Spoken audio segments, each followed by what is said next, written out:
Hari itu setiap orang lari dari saudaranya, lari dari ibu dan bapaknya, lari dari istri dan anak-anaknya.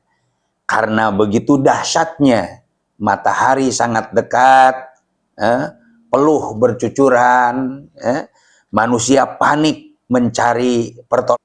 Ada golongan-golongan tertentu yang di saat kedahsyatan kiamat ini mendapat naungan dari Allah Subhanahu wa Ta'ala. Assalamualaikum warahmatullahi wabarakatuh. Sahabat Pencerah Hati, senang sekali kita kembali bersama dalam program Duet Pencerah Hati yang selalu menghadirkan pencerahan melalui Al-Quran dan hadis yang sahih. Hari ini kita akan membahas tema yang sangat penting dan menggetarkan hati. Naungan Allah di hari kiamat.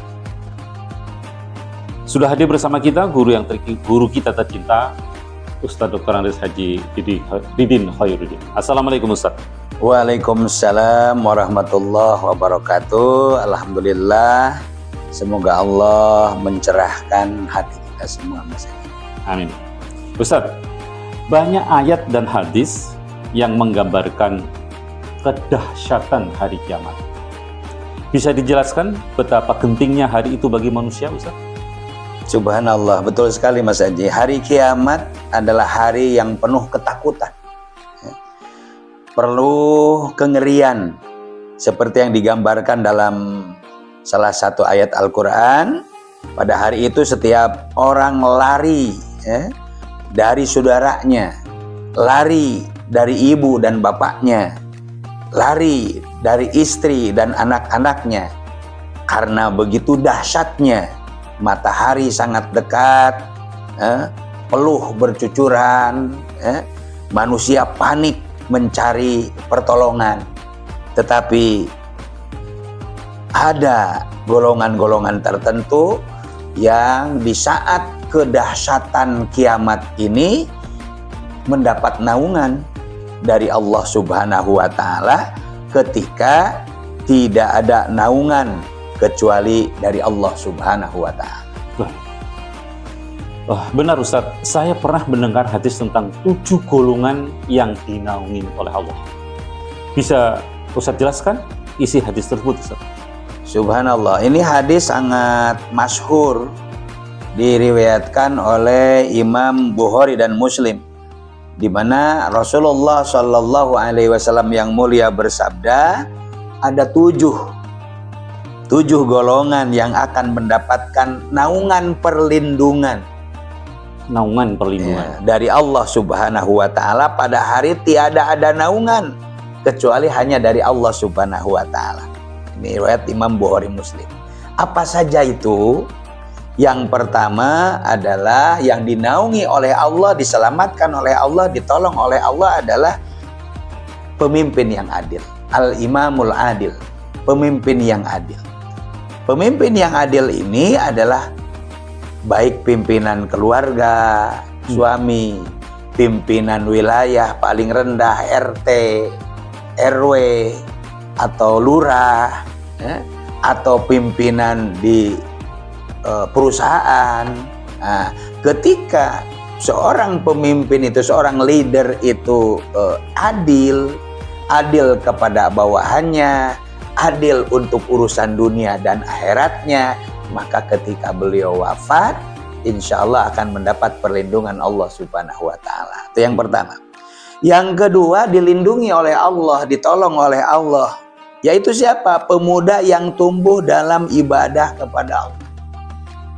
Jadi ibadahnya seorang pemuda ini luar biasa.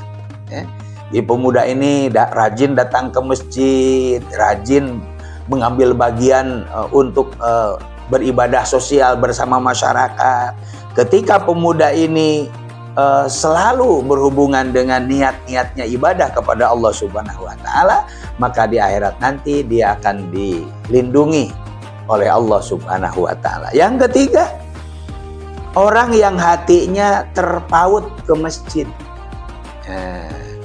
terpaut ke masjid. Jadi rasanya dia akan resah, akan gelisah kalau dia tidak menemukan masjid. Karena dia akan merasa nyaman, merasa bahagia, bahkan merasa tentram kalau dia berada dekat masjid dan bisa menggunakan masjid itu sebagai sarana untuk beribadah kepada Allah Subhanahu wa taala. Ketika masjid membutuhkan sesuatu, hatinya goyah. Kenapa saya belum dapat rezeki untuk menolong masjid ini, untuk membantu masjid ini? Lalu yang keempat, Mas Haji, ada dua orang yang saling mencintai karena Allah.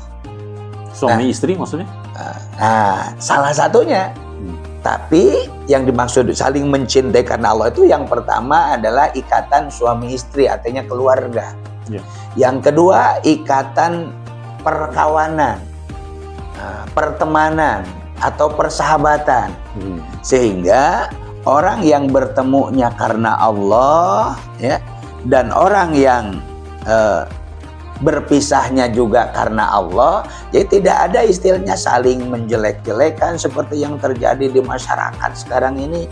Ada yang suami istri membuka aibnya masing-masing. Nah, ini yang terjadi. Tapi kalau dia mencintai istrinya karena Allah dan istri mencintai suaminya karena Allah, ini akan terlindungi dan akan dilindungi oleh Allah Subhanahu wa taala. Itu yang keempat. Yang kelima, kata Rasulullah sallallahu alaihi wasallam, orang yang diajak bermaksiat oleh satu wanita cantik, ya.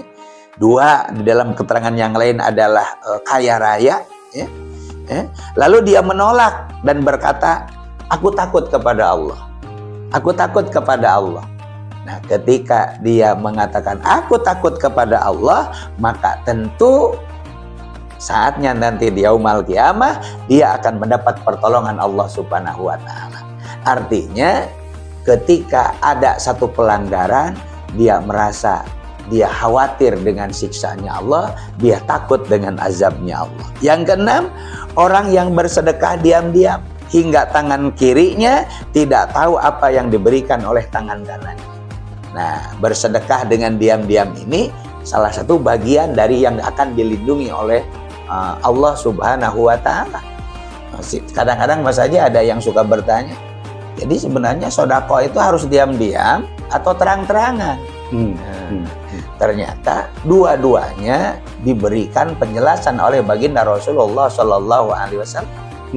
Siapa yang bersedekah dengan diam-diam, maka perbuatan amalnya itu meredam murkanya Allah. Dan siapa yang bersedekah dengan terang-terangan, maka dia akan dilindungi daripada siksa api neraka. Jadi baik yang terang-terangan ataupun yang sembunyi-sembunyi itu memiliki hikmah-hikmah tersendiri. Dan yang terakhir, orang yang berzikir sendirian lalu menangis, merasa kecil di hadapan Allah, merasa kurang amalnya kepada Allah, dia menangis, dan orang inilah yang akan juga mendapat perlindungan di hari kiamat oleh Allah Subhanahu wa taala. Sehingga hadis ini termasuk hadis yang luar biasa karena bagaimana menggambarkan karakter orang-orang yang ikhlasnya luar biasa dan takwanya luar biasa. Ya. Lalu bagaimana kita bisa meneladani dan masuk ke dalam salah satu dari 7 golongan tersebut? Makasih Mas Haji. Langkah pertama tentu diawali dengan niat yang tulus, niat yang ikhlas, dan konsistensi. Artinya secara terus-menerus. Kita mungkin bukan pemimpin besar, tapi kita bisa berlaku adil dalam keluarga. Bisa kita bukan ulama yang besar, tapi kita bisa mencintai masjid, menyayangi masjid sehingga menjaga sholat berjamaah di dalamnya. Salah satu yang sering dilupakan adalah zikir dengan khusyuk, zikir dengan penuh perasaan sehingga air mata menetes. Itu tanda hati kita hidup. Hati kita hidup, tidak keras, tidak qaswatul qalbi, tidak keras hati. Dalam surat Al-Mulk ayat ke-12 Allah Subhanahu wa taala berfirman, sesungguhnya orang yang takut kepada Allah yang tidak tampak oleh mereka, mereka akan mendapatkan ampunan dan mereka akan mendapatkan pahala yang besar. Ya. Apa keistimewaan orang yang mendapat naungan Allah pada hari kiamat itu, Ustaz? Itu orang sangat istimewa.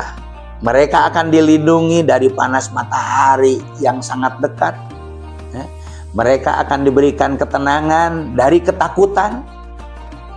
Mereka akan diberikan perlindungan dari kehinaan.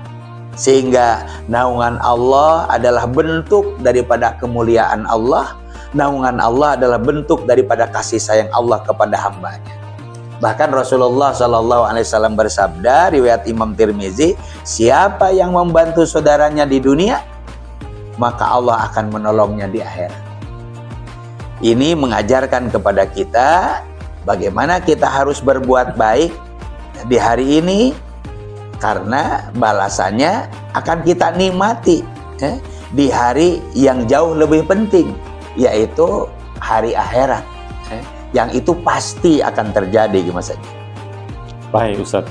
Terima kasih atas penjelasan yang sangat menyentuh hati. Semoga kita semua termasuk dalam golongan orang yang mendapatkan naungan Allah. Amin, amin, amin ya Allah ya Rabbal Alamin. Sahabat Pencerah Hati, jangan tunda untuk memperbaiki diri. Hadirkan niat yang lurus, cinta masjid, gemar bersedekah, dan terus mengingat. Jangan lupa untuk subscribe, like, dan share untuk program yang baik ini untuk kita semuanya. Dan sampai ketemu pada episode berikutnya. Terima kasih. Assalamualaikum warahmatullahi wabarakatuh.